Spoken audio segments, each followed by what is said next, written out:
Bonjour, dans cette vidéo, nous allons voir que une position de faiblesse, contrairement aux idées reçues, n'est pas un frein à la négociation bancaire.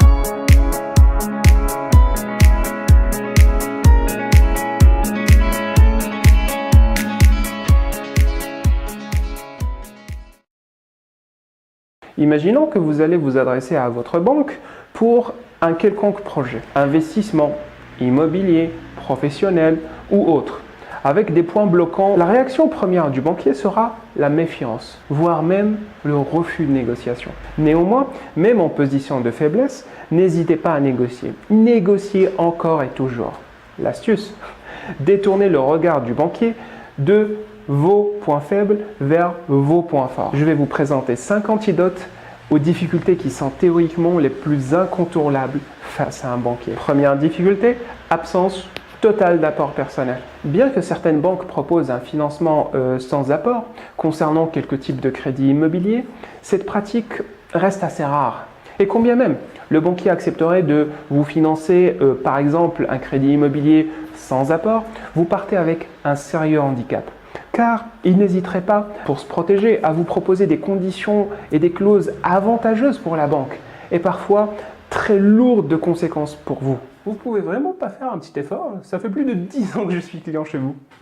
Bon, écoutez, voilà ce qu'on va faire. Comme vous êtes un client fidèle, je vais faire l'impossible pour défendre votre projet auprès de ma hiérarchie afin de vous faire un crédit à 110%. Mais je ne vous promets rien. S'il vous plaît, faites votre maximum. Ce projet me tient vraiment à cœur. Par contre, je vous le dis tout de suite, si votre dossier passe, vous aurez un taux supérieur à celui qu'on propose habituellement. Pas de problème. La première chose à faire quand vous n'avez pas d'apport personnel, comme nous l'avons déjà vu dans les chapitres précédents, est de chercher si vous n'avez pas le droit à une quelconque aide ou offre liée à votre âge, statut ou condition sociale. Ensuite, si après vérification, vous vous rendez compte que vous n'avez aucune possibilité de constituer un apport, essayez tout simplement d'annuler le besoin d'apport en proposant une alternative.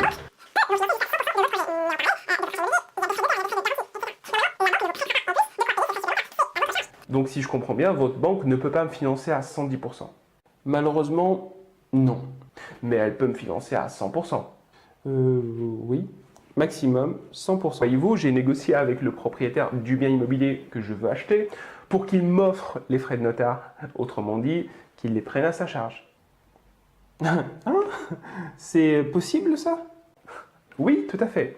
Mais comme c'est peu habituel, les gens pensent automatiquement que ce n'est pas possible. Et sinon, si aucune technique ne marche avec votre banquier, vous pouvez penser à contracter un deuxième crédit qui fera office d'apport pour le premier, de préférence chez une autre banque ou un organisme privé, en parallèle de celui de votre projet. Et en toute transparence, bien entendu, avec votre banque. Mais attention, votre deuxième crédit doit avoir la mensualité la plus basse possible pour ne pas exploser votre taux d'endettement. Deuxième difficulté, profil à risque et incident bancaire. Même si votre profil est jugé comme étant un profil à risque, avec quelques incidents bancaires au compteur, vous pouvez tout de même négocier avec votre banquier un crédit, un traitement de faveur, un rallonge de découvert, un délai supplémentaire, etc. Pour faire simple, si le banquier se rend compte que vous avez des arguments forts qui peuvent soit le mettre en danger, soit qui montrent que vous êtes en train de redémarrer, il est fort probable que la négociation se déroule bien. Inutile d'insister, c'est non. Mais faites un effort, bon sang. Je vous demande que 3 mois de délai supplémentaire. Pas un jour de plus. Aujourd'hui, c'est simple. C'est ou bien vous payez, ou bien j'envoie votre dossier au service contentieux. Vous êtes conscient que si vous envoyez mon dossier au service contentieux, mon usine risque la liquidation judiciaire. Il fallait y penser avant.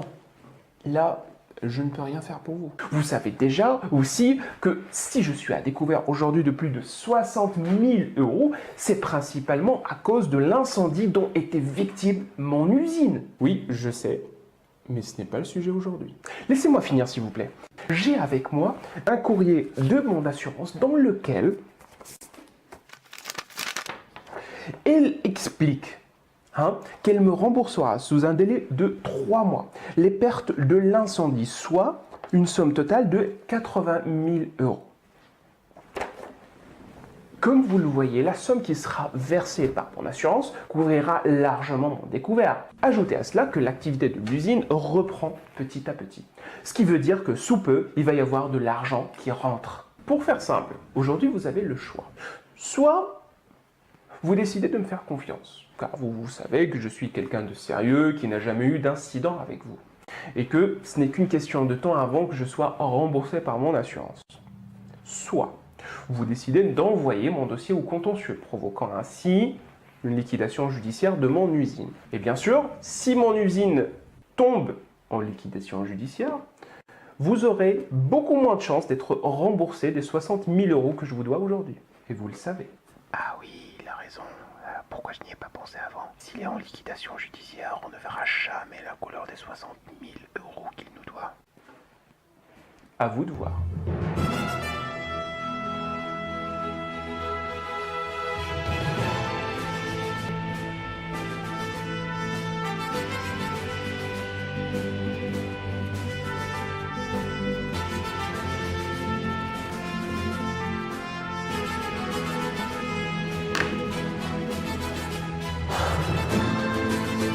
Très bien.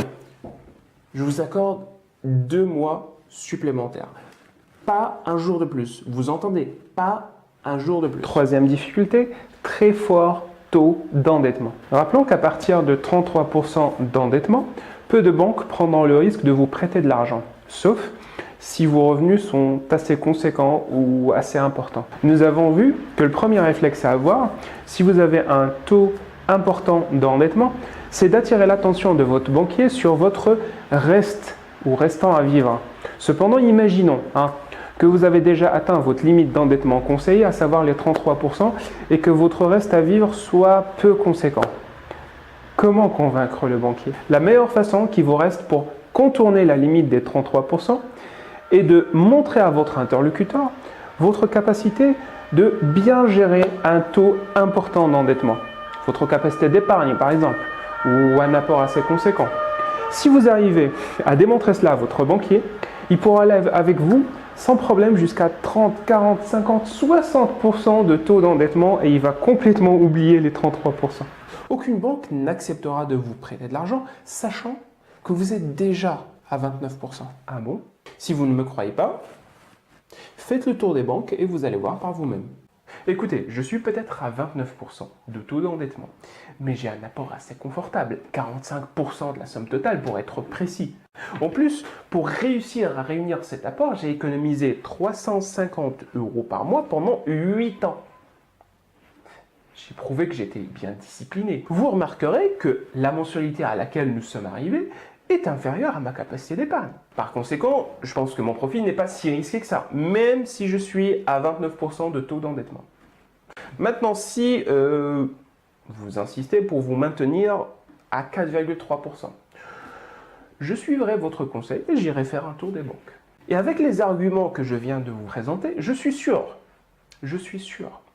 qu'elles se montreront plus flexibles que vous. Quatrième difficulté, ressources financières peu stables. Avoir un CDI, ce n'est pas une condition sine qua non d'octroi d'un crédit. Néanmoins, si vous avez des ressources financières peu stables, le banquier se voit rempli de doutes à votre égard.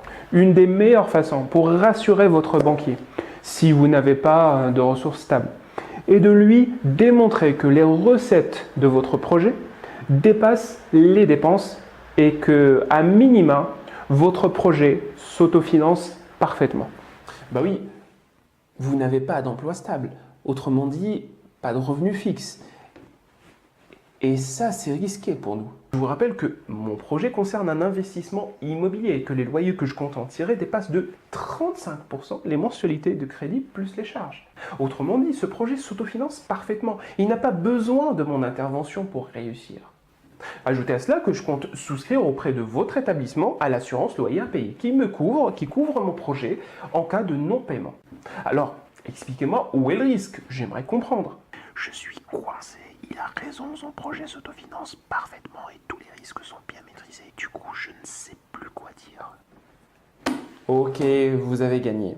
5e difficulté, cas extrême, interdit bancaire, incident majeur, etc. Si vous vous trouvez dans une situation similaire, ou si vous êtes fatigué d'essuyer des refus, il vous reste un seul espoir. Faites appel à un professionnel de la négociation, faites appel à un courtier.